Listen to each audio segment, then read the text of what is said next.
Sure, you can set up your telescope in your driveway or outside of your house in a few minutes, and then at the end of the session, be able to take it all down quickly and then go to bed in your own bed. But most likely, you live in an urban area because currently 55% of the world population live in urban areas and projected to be 68% by 2050. So most likely, if you're watching this, you live in a light polluted to heavily light polluted area, which severely degrades what you can see in the night sky.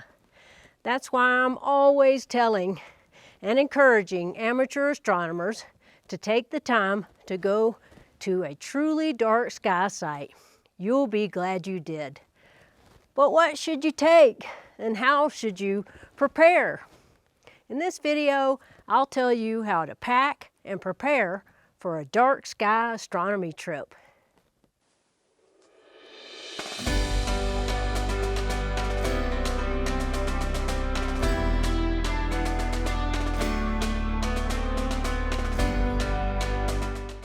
Hello and welcome to the program Sula's Big Adventures with me, Sula. So how do you prepare for a trip to a dark sky site?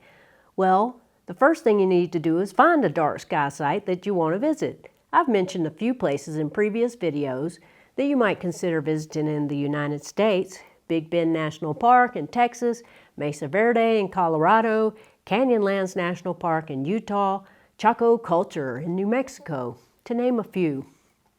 You can also check the International Dark Sky Association's website. They have a list of all the dark sky places certified by them in the entire world. In Canada, they have 13 dark sky preserves, and you can find the entire list at parks.canada.ca. Or you can check lightpollutionmap.info and look for dark areas by color. You want something that's at least green, but really, you want a place that's blue or gray on the map, ideally gray.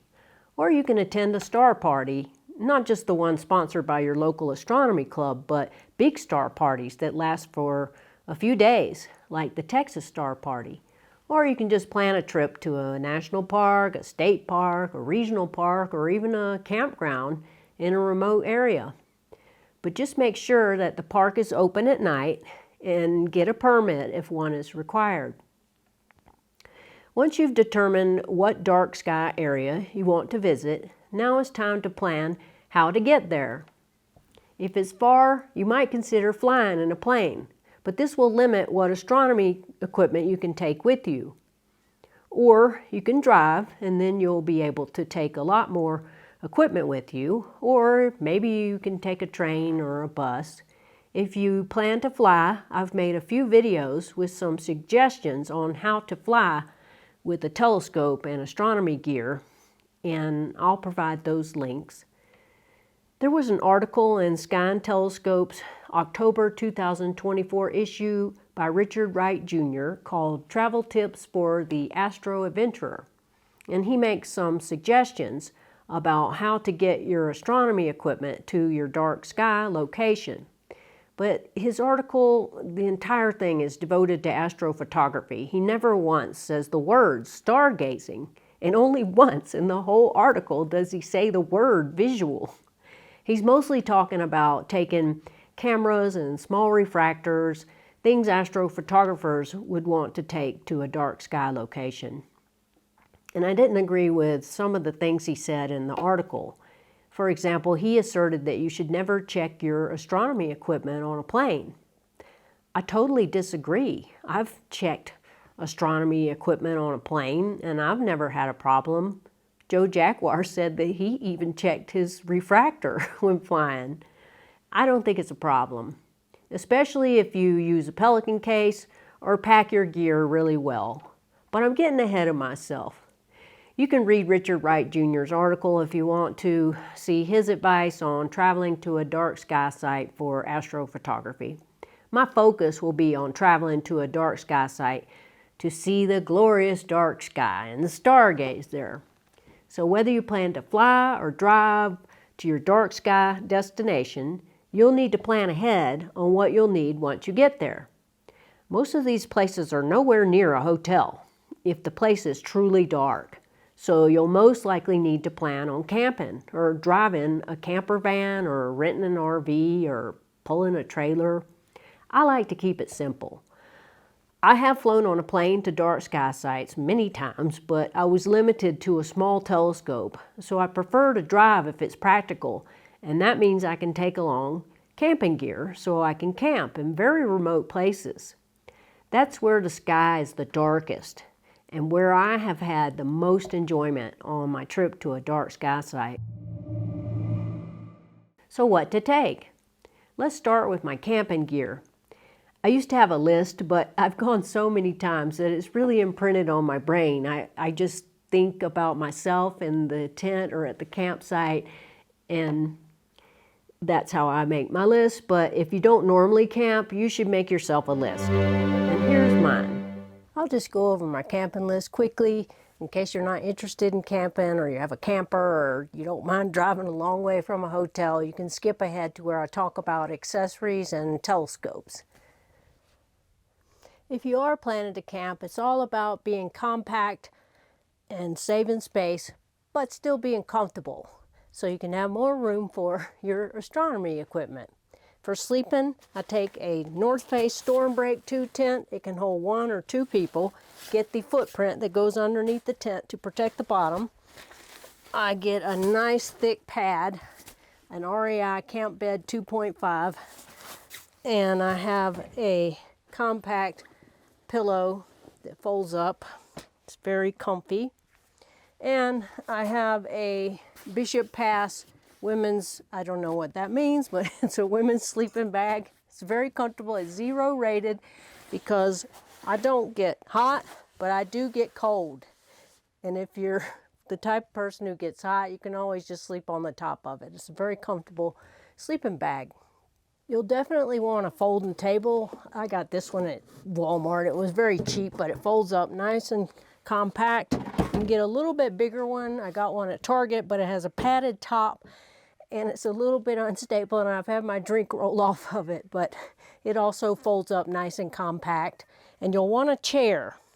I have these fold-up chairs that you can get at REI. They roll up into a bag, but I can never get it back in, so that's how I store it. But they're kind of low, so you might want something that sits a little higher, maybe not as big as this big chair, but you know, those fold-in chairs that sit a little higher, or even an observing chair. I found one recently that folds nice and flat, and so you can stack things on top of each other to make more room in your car. If you're primitive camping and you want a shower, I got this Wolf-Wise privacy tent. It's very nice, very flat, doesn't take up very much room, very nice to have. And I have Nemo shower. I bought at REI. It has a pump, and you press it with your foot and it fills with air, and that makes water come out of the spigot. Very nice to have. And I used to take this, it goes under carpets to stand on in the shower, but recently I've just been taking a pair of Crocs that can get wet and shower that way. Take some camp soap. This Bronner's can be used to shower. You can wash your hair with it, you can wash your dishes. It does everything. It's biodegradable, it's great. It's a must-have. For your kitchen, I just use a single burner stove. This is a Coleman stove and 3 propane tanks. Take the base to make it stable. And I take a big pot to boil water for coffee. You'll need some utensils and a knife for cutting tomatoes and stuff. And I have this fold-up kitchen sink to wash your dishes. And I take this very small pan to cook. I don't cook a whole lot. I keep it simple because you want as much time as possible for your stargazing. Some little aluminum plates, some small bowls for breakfast, some matches to start your propane tank, although I found that these work great, and also a fire, although you probably don't want a fire because the ash gets in your telescope. I take a coffee mug, of course, and I have a little single coffee maker, and take some coffee filters. That works great for one person. Take a towel to wash your dishes and a rag, and some bags because you're going to have to pack out all your trash. Take a scrubby to wash your dishes. I use these packable towels to dry myself after showering because they don't take up very much room. Take some cord to hang your clothes to dry them. I take a tarp just in case because you never know. And take a poncho in case it rains. And if you're camping in an established campground, you might want a tablecloth because some of those picnic tables are kind of nasty. If you're planning to primitive camp, I know it's not for everyone, but I highly recommend it. It's the most fun I've ever had. There's nothing quite like having the sky for a roof and the ground for a table. But if you do go primitive camping, you have to bring all the water you need yourself. So I take this 7-gallon jug of water plus a 2.5-gallon jug and all the quart bottles you can and fill up wherever you see a spigot. You can take these, they hold 5 gallons, but they flop all over the place and I don't recommend them. These are nice because they fold up nicely and you can put them in the cooler to make your drinking water cold if you need to. And I forgot to mention, to get your tent stakes in the ground, you'll need one of these hammers with plastic and rubber on the other side. And take one of these to clean the dust out of your tent. If you're going to the desert, it's going to get dusty, and these are nice to have. And they don't take a lot of room. I always take a fly swatter because I'm a magnet for insects, and I use it. And I have a full bug suit. Pants, top, and the hood that goes over my head because I get so many insect bites. I take a backpack that holds my camera and I use platypus to hydrate myself. And I put all of that stuff into a large duffel bag that can go on the roof because you're not going to need it until you set up and then put it away. And I use a SurePack roof bag that folds up and you can store it easily. I take this very large 52-quart Coleman cooler, and it's still not enough, but these things take up a lot of space, so you just have to do. For years, I've had the conundrum of how to keep the food from getting wet when the ice starts to melt, and I finally came up with a solution. These hot cold bags. I have a large one and a small one, and they work great. My food no longer gets wet when the ice melts, and inside of these I put the food in these stasher bags. The large, get the large ones, they work great. This last part is rather delicate, but necessary to talk about. If you're going to be primitive camping, you're going to have to dispose of your waste. So you'll need a toilet. And you can get these portable toilets at REI. They're basically just a bucket with a toilet seat. And then you buy these bags that go in them called double duty. And then you dispose of them when you get to a trash can when you have to go to town to get gas and ice. And don't forget to take toilet paper because there won't be any at a primitive campsite. My sister has a van that she converted for camping in, and she has a refrigerator that you plug into the 12-volt plug in her van, and that saves you from having to go into town constantly and get ice. You'll also need some miscellaneous items. Take rubber bands and safety pins for emergencies and a small first aid kit.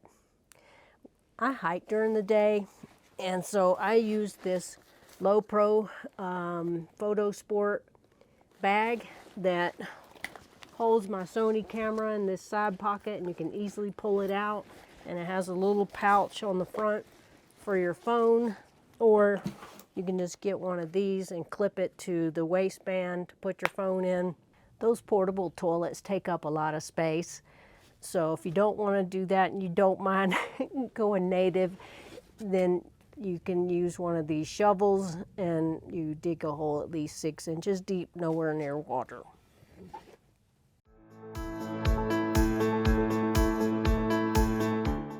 For my astronomy accessories, I always take a pair of binoculars and a bag for the little parts, the eyepieces, I'd take 2 eyepieces, probably 24 millimeter panoptic or maybe 32 millimeter, and then 9 millimeter to get in close.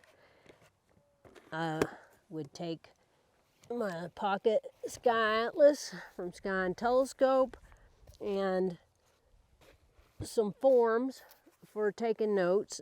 These are a template that I can copy and make a bunch of them, or just some blank sheets, or maybe some pieces of paper with big circles on it for my sketches.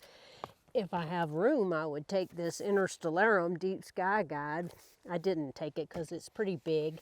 Or maybe just take along Sue French's Deep Sky Wonders, or just make yourself a list of deep sky objects that you would like to look at. If you're taking your children and you want to teach them about the sky, take a planisphere like this one.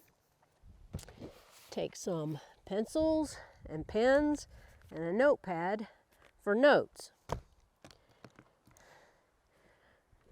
I would take a Barlow too, and definitely take a UHC, an O3, and an H-beta filter. If you're planning on sketching, then take a clipboard. That'll help a lot. And I have a little clip-on light that directs the light down, but don't forget your red headlamp, or maybe even 2, and take extra batteries for it too. Take extra pencils and pens for taking notes. And I recommend that you take a set of hex wrenches, because I find I'm always needing those. Be sure you have the proper amount of counterweights for your telescope mount, and test it before you leave. Make sure you have the power cable, the correct amount of weights, and that you can balance it and that it works before you leave. If you're taking a go-to mount, you're gonna need some way to power it. I took this Jackery Explorer 300, which worked great, and it lasted the entire week. I bought this Solar Saga 100 solar panel, very thin, doesn't take very much space. You can put it on the roof of the car and solar charge while driving, and that thing kept this one battery charged for the whole week. But probably what I should have taken was this Cat 3-in-1. It's heavy, but it is jumper cables, an air compressor, and it has 110 volt plug and a USB plug. Because while I was out there in the middle of nowhere, I got a flat tire, and I could have used the air compressor, but out of nowhere, this man came along and helped me. But anyway, you will need a battery, and I think this Jackery 300 is great. If you're using a Schmidt-Cassegrain, be sure to take a dew shield, and I recommend that you take one of these all-weather covers. This is one made by Telegizmo, and it's great, and that way you can put it over your telescope and leave it assembled during the day while you go off and do whatever you're going to do, and not have to keep taking it down. And those things are great, and you can even put it out there and it can rain a little bit.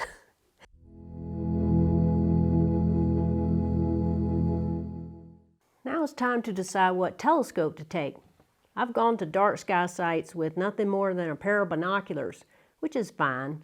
And I used to just take a 90 millimeter Meade ETX Maksutov Cassegrain telescope and a backpack on the plane with a lightweight tripod.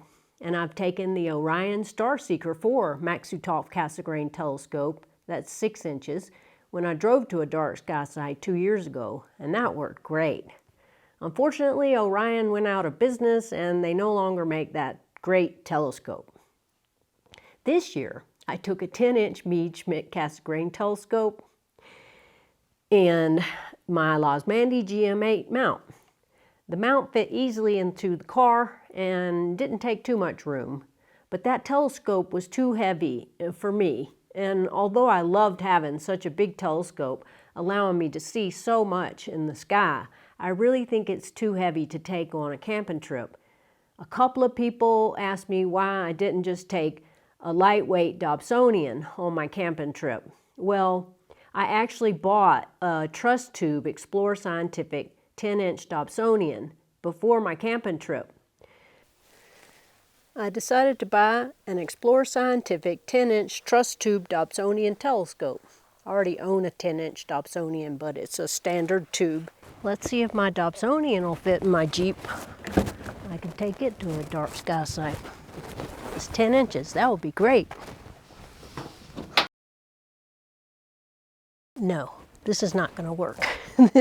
Takes up too much room. There's no room for my camping gear or people. So I decided to get this. I did enjoy taking the 6-inch Maxutov Cassegrain 2 years ago. I didn't get to go last year. And I saw a lot, but I want to try to go for some very difficult targets this time. And since I'll be in a Bortle 1 or 2, I wanted a 10-inch telescope. So I saw this one.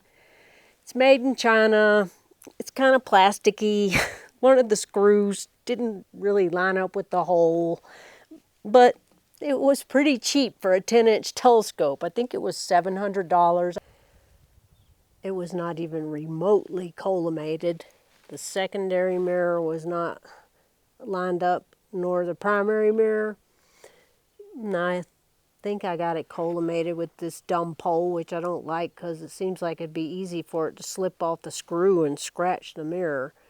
But then I went to line up the finder scope with the telescope, and it's cloudy, so I was trying to point it at that cabin, which I normally use, but it's so low I was on the ground, and then the mirror started to fall out. You can't go that low with this, apparently.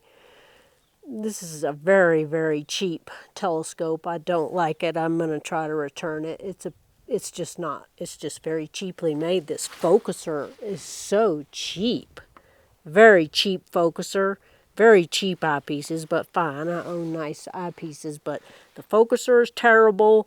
The orientation of it, which some people commented on, is not right. You have to contort your body to look through it. This is a terrible telescope. But it was so cheaply made and terrible that I mailed it back to Explore Scientific and took a big loss on that purchase because they have an awful return policy where Explore Scientific just automatically deducts 15% as a restocking fee. I didn't like that Explore Scientific truss tube Dobsonian at all. The screws weren't lined up where you attach the mirror box to the poles, and it caused me to spend an inordinate amount of time trying to get the tubes attached. And while trying to line up the cheap finder scope with the telescope, the mirror fell out. I didn't like that telescope, and I returned it. But next year, I plan to take a Meade LX90 8-inch fork-mounted Schmidt-Cassegrain telescope. My LX85 Meade 8-inch would have been great too, especially on a compact strain wave mount like the iOptron has 31. But my Meade LX85 8-inch telescope was destroyed by water and mud in a recent car accident I was in. But I replaced it with the LX90 fork-mounted 8-inch telescope, and I think that will be my telescope of choice from now on, or that's my plan currently. So you really have to decide how much weight you're willing to carry around in your car and assemble at your campsite or your star party while out in the middle of nowhere. That part's up to you. I think an 8-inch or even a 10-inch Dobsonian would be great if you have the room for it in your car and you're going to drive. I know that Howard Banich, amateur astronomer and superb astro sketcher, who writes for Sky and Telescope magazine from time to time, takes a big, enormous 28-inch Dobsonian out to dark sky sites. But he pulls a trailer, and he has a wheelbarrow, I think, to get the Dobsonian out of the trailer and a ladder to get up to the eyepiece. I can't do what Howard Banich does. I don't even own a trailer, and I don't want to pull a trailer. With no trailer, I can get to remote campsites with my car. He's limited to where he can pull the trailer. It's one way to go to a dark sky site, and he sees a lot with his gigantic 28-inch telescope, but I just prefer to have more mobility and not pull a trailer. My sister keeps telling me to, but I don't want to. I didn't even want to lift that 30-pound telescope after a while. I personally think a 6-inch or an 8-inch telescope is ideal, or this 90-millimeter refractor. But if you have the room and the ability, take something bigger. For my video and photography, I brought along 2 Manfrotto camera tripods and 2 Sony cameras. My Sony ZV-E1, that's very light, but it's a full-frame camera with a 24 to 105 millimeter lens for landscape shots and for my video, and a Sony A7 IV full-frame camera, but more pixels for nightscape photos, and a 20 millimeter lens for my Milky Way shots, and some camera lights and microphones. And I put the A7 IV on an Acretec ball head. Now that's a lot of stuff. And that's not including your food. So that's how I pack for a trip to a dark sky site. Some people don't like primitive camping, but those are the places that will be the darkest and the quietest, and where you won't have to worry about your mount making too much noise when it's slewing, or you screaming in delight at something you saw, or anything like that. So I most enjoy primitive camping, but some people don't even like camping at all. And for those people, you can find a hotel. But many dark sky parks are far away from hotels, and you have no choice but to stay in a campground. Chaco Culture, for example, is a 1.5 hour drive to the nearest town with a hotel. So you pretty much have to camp if you're planning to go there and want to stargaze. And that's a great place for stargazing.